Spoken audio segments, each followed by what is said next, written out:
So now, the first hair and that green conscious. So what I got out of that is the Nazarite vow was a temporary or permanent commitment to Yahuwah involving abstinence from wine, avoidance of dead bodies, and a promise not to cut one's hair.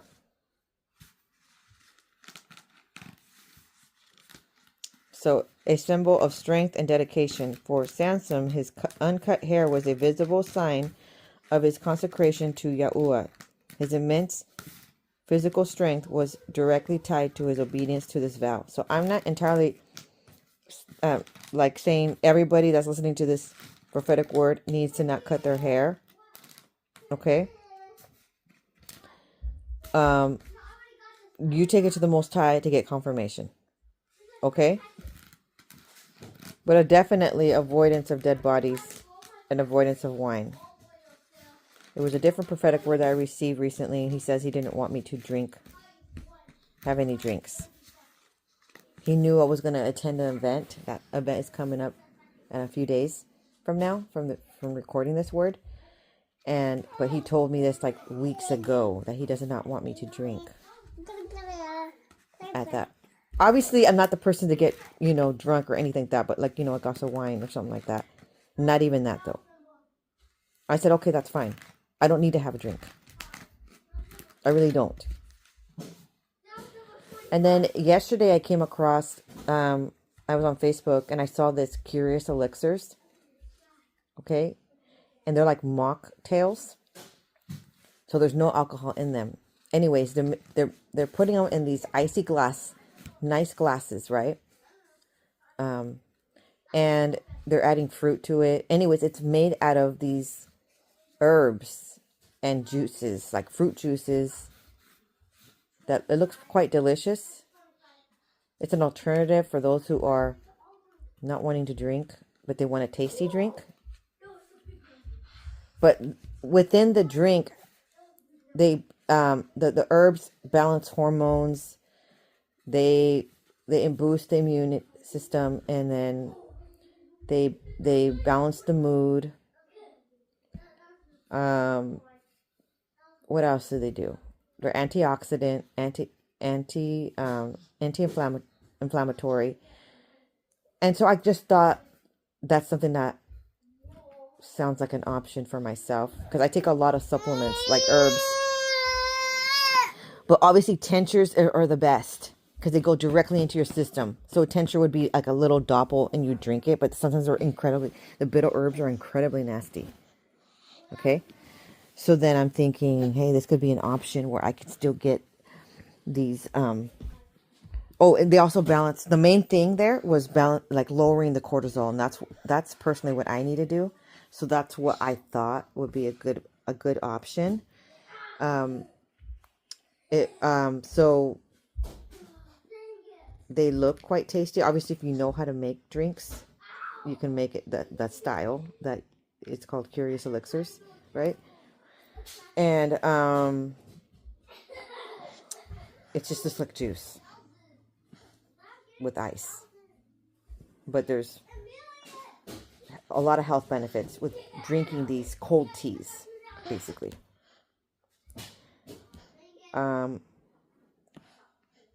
Now, let's see what else I got here. Then I hear... Oh my gosh. Hold on a second. My little baby's trying to take the tablet. You can't have the tablet. Okay, so the hope and restoration for the green conscience. The hope and restoration. The green also symbolizes Yahuwah's provision and the promise of renewal. Jeremiah 17:8 describes a man who trusts in Yahuwah as a tree whose leaves are always green, even in drought. Spiritual progress. Sign of spiritual growth, a green light from Yahuwah indicating you are on the right path. Okay, so then I hear in the subdays, respect for her in Chicago when she comes. So this prophetic word was given to me in July. Ironically, Not ironically, I had a friend move back from Chicago in July. So he's telling me I have a true friend there. Okay? You're always going to be bringing true friends into your life. Okay, then I hear in the subdays, no, I don't want to go by myself. Okay? There's something that maybe you had to tackle and it was by yourself, but he wants to remind you that he is with you. Then I hear they're up there in their king social. So that brings up Proverbs 25:6. Do not glorify yourself in the presence of the king, and do not stand in the place of a great man, of great men. The concept of a king is central to biblical themes representing power, authority, and divine truth.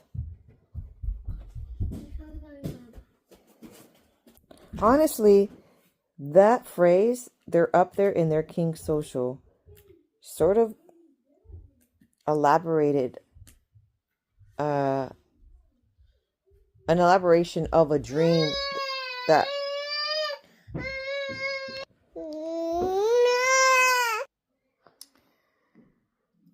I saw in a dream, that there was these kings coming down with royal gowns, and they went, each couple, they had different velvet royal gowns with velvet royal capes, okay, cloaks. And so everybody, all of that set of that group were, some of them were dancing on the floor and some of them sat on a king's chair. And so in other words, what it's stating is your ordained spouse has been enjoying his kingship social life, right? Loving his life, enjoying what he can on the good times, and knows the calling, but is just wrapped up in that mentality where even though it's the counterfeit, they probably having a lot of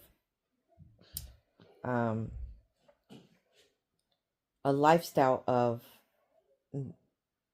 not an immense, a lot of responsibility and a lot of free time to do what one wants, like how a king in a palace would live his life. Okay? And so in that dream, the woman was standing on the outside looking in on the floor, right? Okay. And she had her camera, because initially he invited her, the beginning part of the dream, he initially invited her to come watch him do some kind of tournament, karate or taekwondo. Okay. And so she thought, oh, okay, I'll watch your competition. And she showed up. But so she got her camera out to record the whole thing, just because she thought it would be cool to just look back on it. Okay. Meanwhile, she had also invited someone to come along, but he came late. Okay, so in that dream, she also wasn't mentally ready to let go. Okay, so as she's already put in the recording, okay, she already put that in the recording. He came in with a royal gown, a royal cloak, with the counterfeit, and she's like, "What?" And then other couples came down, and she was just kind of confused, honestly, because she was like, "I thought he was gonna do some kind of like wear the karate uniform. I thought he was gonna do that. What happened here? That was weird."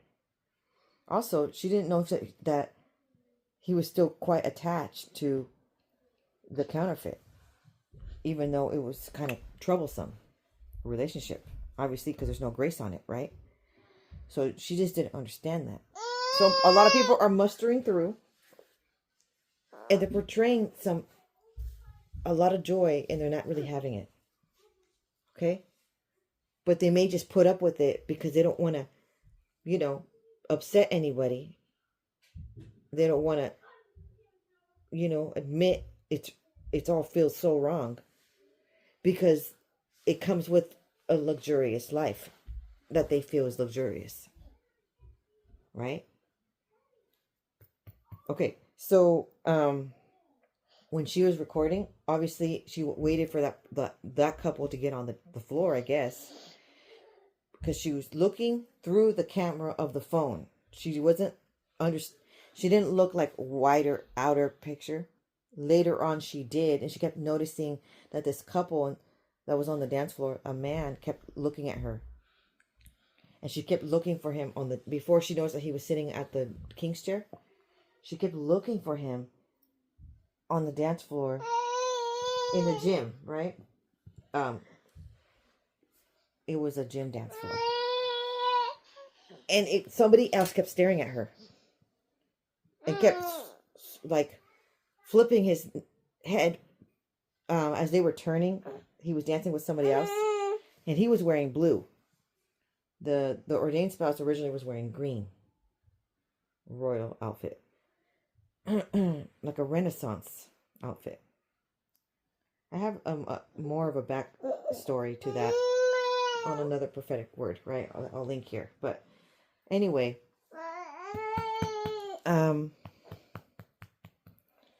okay, wiggle. Okay, cutie patootie. In other words, I hope you took note that I said somebody else was looking in on the woman that was recording. Her face was sort of covered by the phone, right? And he still was noticing her and saw her. So I feel like that's key right there. That's something that the Most High was trying to share with you, that he always has a plan. And if you watch the prophetic word, I believe it's chapter 45, I'm talking about highways. Yahuwah was a waymaker. He's making new highways.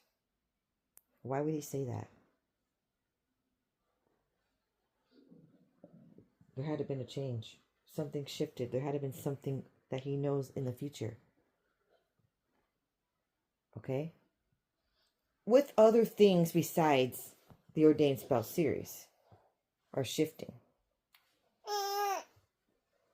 But definitely that's part of one of the topics. There's a switch here. Because remember what I said about the clock. You know, there's times in a time where that, yes, even though he finally makes a decision, imagine if you made, I'm going to finally tell you, but you are just already moved on.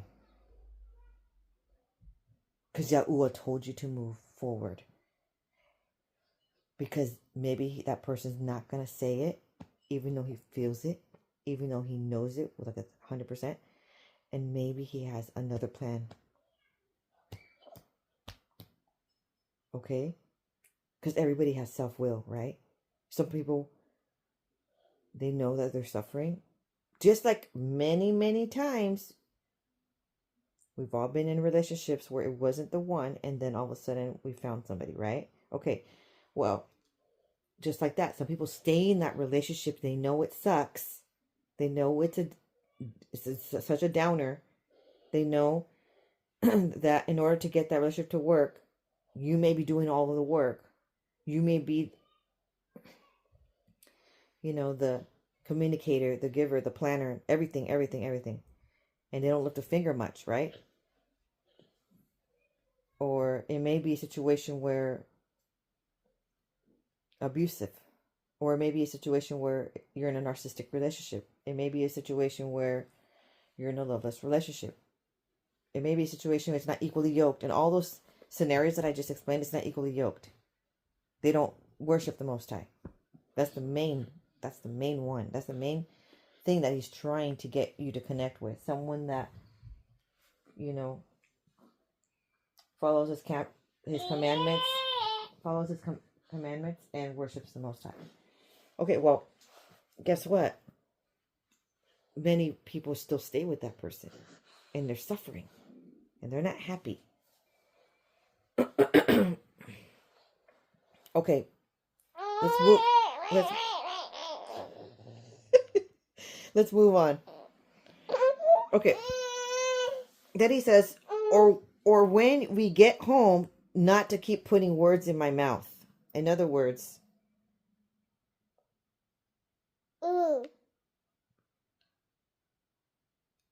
if Yahu gives you a prophetic word, or if he tells you something, don't add your 2 cents to it. Just say exactly what he says to say. Because sometimes the people are not ready to hear it in that hour. Okay? Sometimes you are not supposed to force it, right? So I just told you that the ordained spouse is running out of time. So now you may panic, you know who it is, and you're going to be like, I'm going to go tell him all the details and so that he can just launch. Yahuwah doesn't want you to do that. Okay. Why? Because the man's supposed to step it up and say it first. Okay, second of all, in the sense of basic things, like you can have a conversation with somebody and you are interacting with the Most High at the same time. Okay, in Samal, in the whisper, you hear him in the whisper. And then he says, don't say that right now. And it can be something simple. It can be something simple. Okay? In this situation, I think we were talking about a Christmas tree. We had one in the garage. But we didn't wrap it up correctly. And so now it's half in a bag and half in a box. And I saw a big time spider come out of there. And so I didn't want to bring it in the house. I thought I should just we should just leave it outside. Put it up and leave it outside. But the Most High was kind of saying, don't put words in my mouth. I never even said to take out the tree. So even simple details like that, he's still in the midst. Okay, so now I'm going to break down what the color yellow stands for regarding the vision and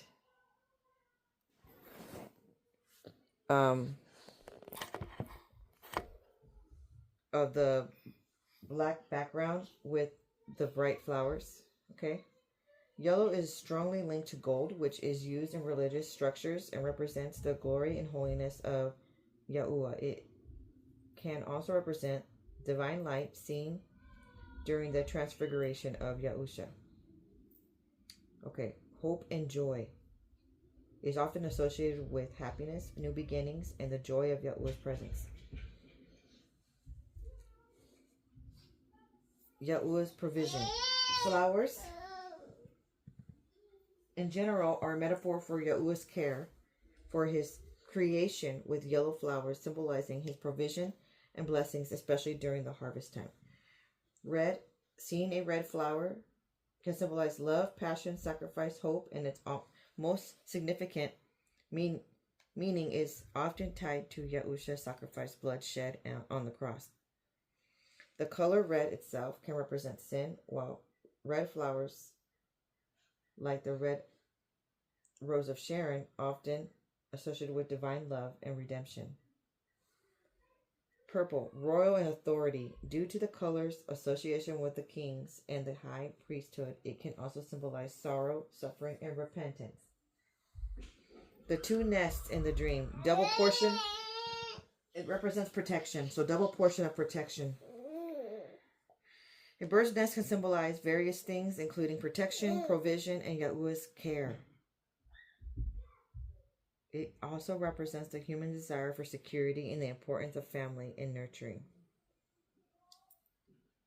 Deuteronomy 22:6-7 is about not taking a mother bird with her young in a nest. Is seen as a lesson in compassion and ecological awareness. Okay, so during that time frame, I heard 2 prophetic words, and one of them was titled Miraculous and Quick, and the other one was titled The Impossible is About to Happen, which was very interesting. And that was Samuel E. Molumbe. And then I hear Aka Shama, which means, alas, in this manner, I'm in the north, I'm in the whisper.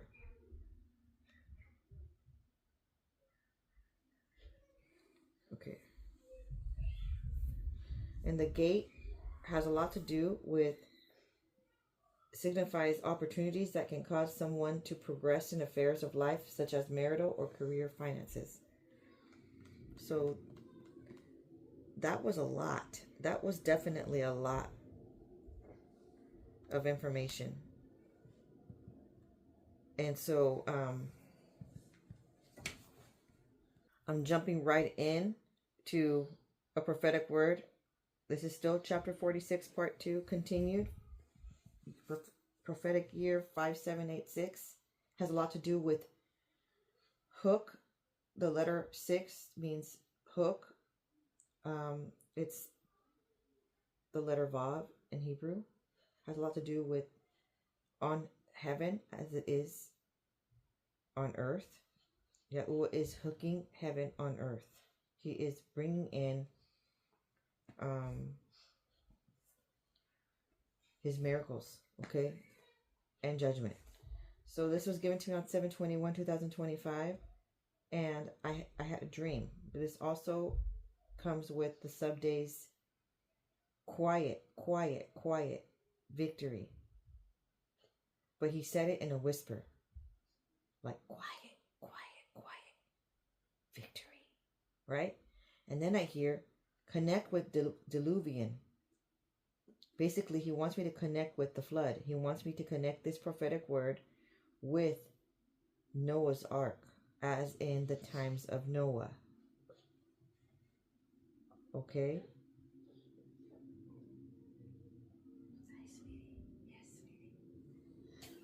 Okay, so in the dream, jumping in the dream, I had entered a church, a ladies group, and we all were sharing just insights, right? And then I overshared and I said I speak in tongues when I pray. Okay? So it may have not been a church where ladies experienced that. Anybody has experienced that before. Okay?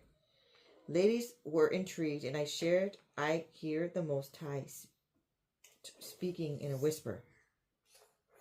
He speaks to me internally, I said. And they said, that cannot be. Because a lot of the time, people go to church and they just feel like they have a relationship with the Most High by singing and praying to Him and hoping that He hears our prayer. And our heart, it's heartfelt, and it feels like you're giving your genuine self in that moment. You know, you're all in. But maybe, and then you hear a Bible lesson, and then there's coffee and donuts after church. Okay? After the morning service. Okay. There's some praise and worship, and then there's that, right? And then you feel like that is what it's going to be, and that's what you've experienced. And then with this group in the dream, they've not experienced what I have been experiencing. They've not experiencing visions and dreams. They've not experienced speaking in tongues, and they did not experience literally words, literally a conversation with the Most High.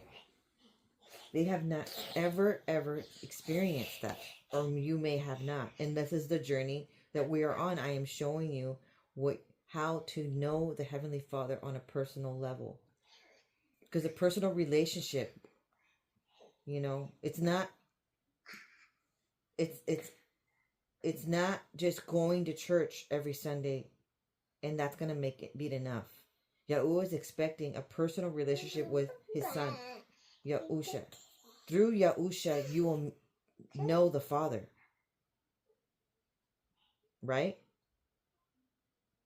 And He will be the one to reveal more secrets, more mystery, and unveiling of mystery. That's where the relationship is at, where He becomes somebody that you interact with on a daily basis.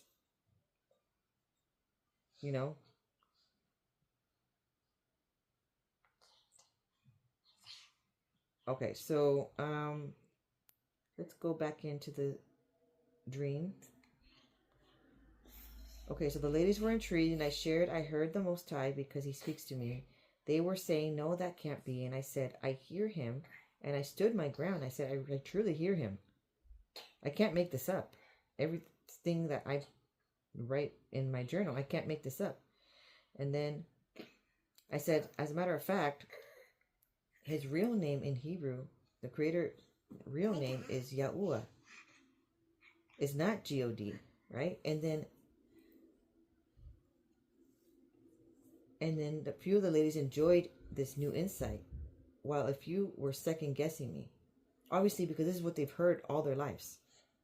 And I said, they spoke amongst themselves. And then I said, the real name of Jesus is the Hebrew name Yahusha. Okay? Because doesn't Yahusha say, I come in my Father's name? If he comes in his Father's name, why is it God and why is it Jesus? This has nothing in relation to. That's not a transliteration. Okay? The oldest language is Hebrew. The first book was created.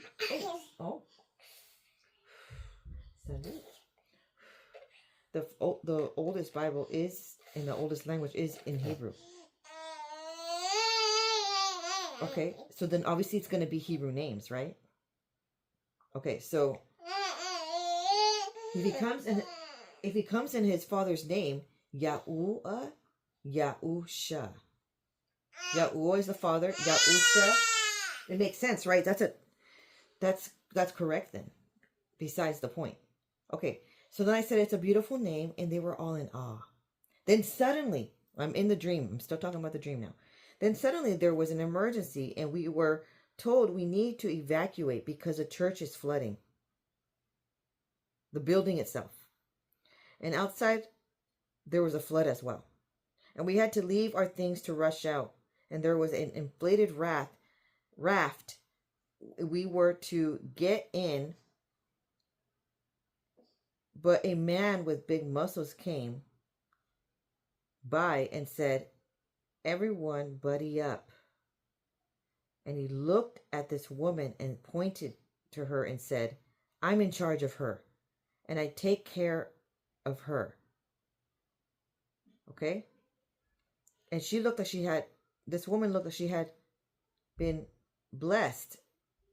Okay? Much baraka sent to her because she had the strongest man in the group and she had the leader look after her in that incredible, difficult scenario. Okay? And she wanted to help, so she bent down backwards. So she put her back against the raft. And she was helping to shove the raft out the door of the church. And I felt like there's a team effort here because she saw the man also push. So he was looking forward and pushing with his hands. With his hands. Okay? The raft out the door. Okay? Everybody else was sitting and or walking. Okay? And then as soon as they got the raft out of the door, as he was pushing and she was pushing with her back, everyone, was walking, and then the woman asked, did I help any? Because it kind of looked like this man had it going on he had it handled. But she still wanted to help him. Okay? So then this lady, her name was Lacey in the dream, and she giggled and she told the woman, yes, you are. It seemed that you were helping. Okay, so when they pushed out the raft out the church doors, it seemed that there was land, and then the land was now dry. The last push pushed out the last puddle of water that was outside.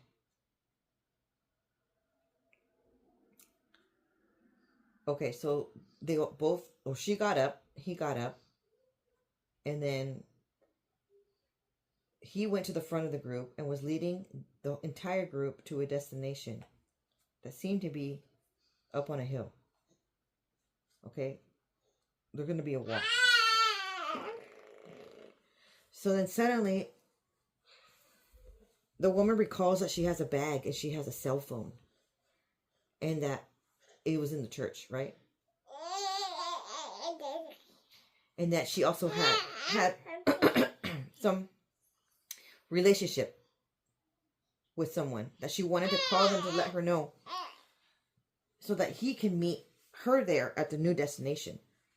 But everybody just forgot about their stuff and just followed the leader. They didn't worry about their cell phone. They're just like, well, we'll just buy another one, right? They were just trusting the leader and they were trusting the new beginning. Okay? And so this woman, I saw her, she began to go through the crowd of people, like going back. Like walking back and being like, she needs to find her way back to her past. But then she stopped. And she began to think, if I go back, I could lose the group and then not know where to go. And then, okay, my baby wants to be bounced at all times. I'm going to have to close this down for real quickly now. And, okay, so all the stuff was wet and damaged by the flood, right?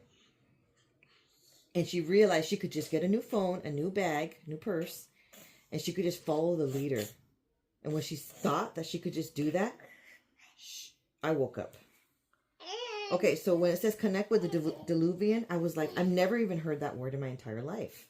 I don't know what that meant.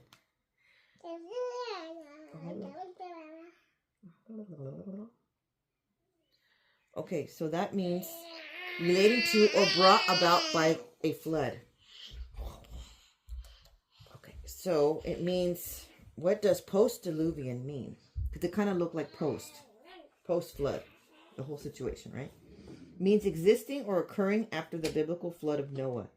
It can be used as an adjective to describe things after the flood, such as the post-diluvian era, or a noun to refer to a person or a thing that existed after the flood. The post-diluvian civilization had to adapt to the new landscapes after the flood. Take that with you. Fine. Mm-hmm. A post-diluvian was a survivor of the Great Flood. That's a humongous. I hope you guys caught on. That's humongous. Okay, so we're reaching the times as of the times of Noah. Okay? And I was watching this video regarding Genesis mission. And they're talking a lot about like robots and like transhumanism and a portal. And when I was talking about the veil thinning, it's talking about, then I was talking about Flash, the movie, and how these monsters come through the veil, right? Well, the times of Noah, there was monsters. There was creatures. There was Nephilim. And maybe right now we're dealing with them supernaturally, like in invisible entities, and we're dealing with spiritual battles. But guess what? As in the times of Noah, and the veil's thinning, and they're actually opening the portal, these creatures could just be like, what? They're not. It's not a glitch, and it's not a what's it called?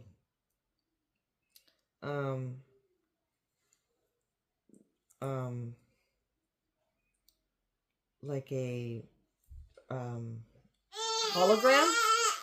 They could just be walking around like a dragon, like how it used to be in the past, and everybody said it was myth. It could just be out there. Not only that, but the C-19 shot had a lot to do with creating transhumanism agenda. That's why I say detox, please detox. Okay, in the description I will be putting up a bit more on how to detox Okay, you need to be in consecration. You need to be in prayer. You need to ask the divine Heavenly Father to cover you, to sustain you. Okay. Mm-hmm. And you need to detox. Why? Why am I saying it's so important detox? Because that's how you block these. She wants to talk to. You block these. It's in the bloodstream. Okay, there's like little tiny microbots in the body, and they injected people with that. And I'm not entirely sure it could have been also that those testing for the virus could have also inputted some of these bots in there in the body. Okay, and they're trying to control the people. They're trying to control the brain. They're trying to control, and the way it's blocked, right, is by detoxing. So this is a battle of AI, right? Okay, so it seems obviously some people survived it, right? Because talking about the flood in the vision and then the Diluvian survivor of the Great Flood, okay? And then in the times of Noah, there was a small group, Noah's family, who were they did not have a mixed DNA with Nephilim DNA. They did not. Okay? We're talking about trolls, we're talking about fairies, we're talking about gnomes, we're talking about half human and half animal. Okay? In the vaccines, they've been putting some. I just watched another I saw this other thing on where the scientist was being questioned what kind of things that they put in the vaccine. And it has a lot to do with putting some pig or chicken DNA. And so they're trying to create these hybrids. Okay? There's a show on Netflix I haven't watched yet, but it has this little baby, has antlers, or it looks like a puppy, but it looks like a human at the same time. Like, this is not funny. They're trying to desensitize us by putting these shows out there. Okay? They're trying to show that they're creating a new human race, but it has a lot to do with, we can cure your cancer, we can cure this, we can cure that, we can build a new limb, and that entails nanobots. Guess what? I recently had a toothache, and I was like looking for some supplements to help that situation, right?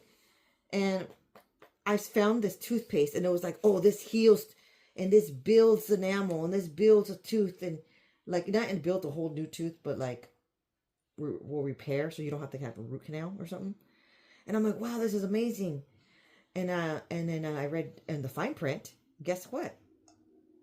The toothpaste has nanobots. That's why. And when you're putting it in your mouth, you're putting it next to your gums, you're putting it in your mouth, and you're swallowing a bit of that toothpaste. It's touching your gums and your cheek. It's going into your bloodstream. And now you got nanobots in your body. Which at first, you're like, oh wow, I need to fix this without paying tons of money for a root canal. But that's how they start, though. That's how it starts. And you think, oh wow, but you don't realize that you weren't made. Your body wasn't made to be a robot. You're a human species, right? Supernatural. And you have divine Heavenly Father who can heal you. And also there's other ways to cure cancer. And it has a lot to do with detoxing and removing parasites from our body. A lot of these illnesses have to do with parasites. That's why I said detox. That's why I said that. And so one for sure is clove, black walnut, right? There's garlic, there's cilantro, there's oregano oil for sure with black seed. Okay? There's bromine. So that would be entail pineapple. Can we just eat pineapple? Of course we can. Can we just take a oregano oil capsule every day? Yes, we can. Yes, we can. Can we take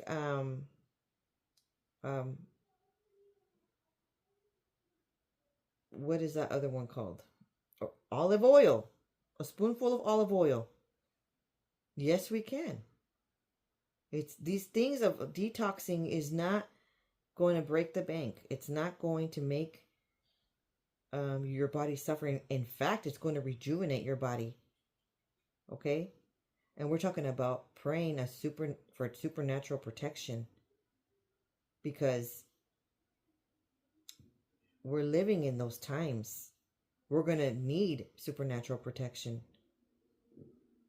We're going to need to not run when we see a giant. We need to that's why Yahuwah is bringing forth kingdom marriages, because a lot of them are Davids in this land who know how to slay the giant. Do you know what I'm saying? There's ways. There's ways of getting of living in this world without being part of this new agenda. Okay.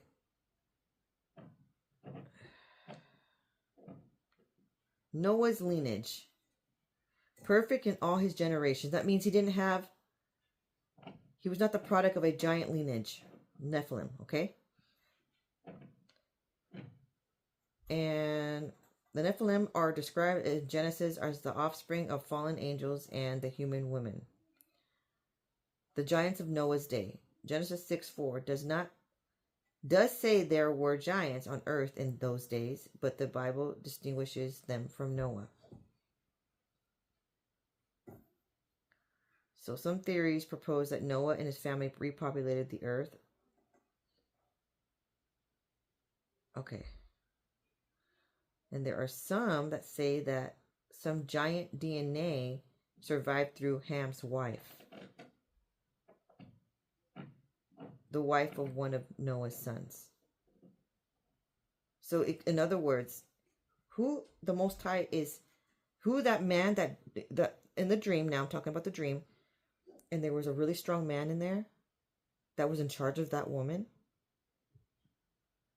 Okay? That has linked to the ordained spouse. Someone that's going to be there that does not have, neither of you have a mixed DNA. Okay? You don't have nanobots. You're not tainted in that manner.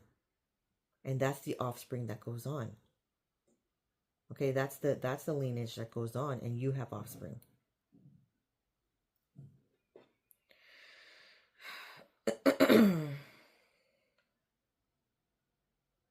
Okay, a little bit more of a diluvian meaning. Relation to a flood or deluge refers to the great flood in the biblical story. So those who survived the flood. Okay? The raft in the dream symbolizes transport for large heavy materials like logs, as seen in construction, or of King Solomon's temple, symbolically represents reliance on divine support. Yahuwah is the protection.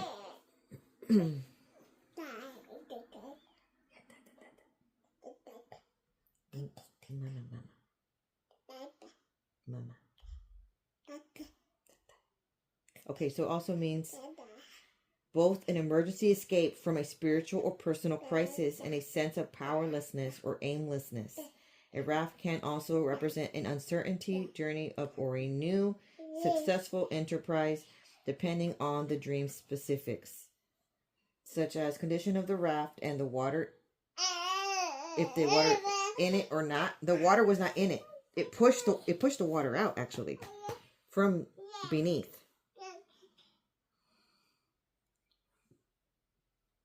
Okay. Emergency escape. A raft can signify a way to safely escape a difficult situation in your spiritual or personal life. New ventures. Dreaming of a raft can point to entering new, potentially successful enterprises. Okay. Floating on a raft can represent a journey that is initially uncertain, but reaching your destination may lead to good fortune. Had to leave belongings and old life and embrace the new journey. Okay? Do you understand that? She felt like, oh, she needs to head back to her old life to inform and to things were still important to her in her old life. But something happened and she needed to embrace the new. She remembered what he said, that he's in charge of her. So basically his destiny is linked to hers. He can't fulfill his destiny if she's not there. He can't fulfill it with anybody else. That's how important these connections are. He can't, you know. And so we're at the breaking point. We're at the point here. We're at the drawing the line. The individual needs to make a decision. He is late. It's late though. Okay? But do you notice in this dream, somebody came just in the nick of time. Somebody came to save her and the group, not just her. They assisted, and she assisted with. She was partaking, doing her part. She felt she wanted to. Okay? And although he was strong enough to push the raft, she just helped him. So thank you so much for chiming in on this prophetic journey. Pray and ask the Heavenly Father to verify that this word is for you. Know that Yahuwah has divine plans for you regardless. Aliyah sama shika shalati ama akaya sama aman shalom.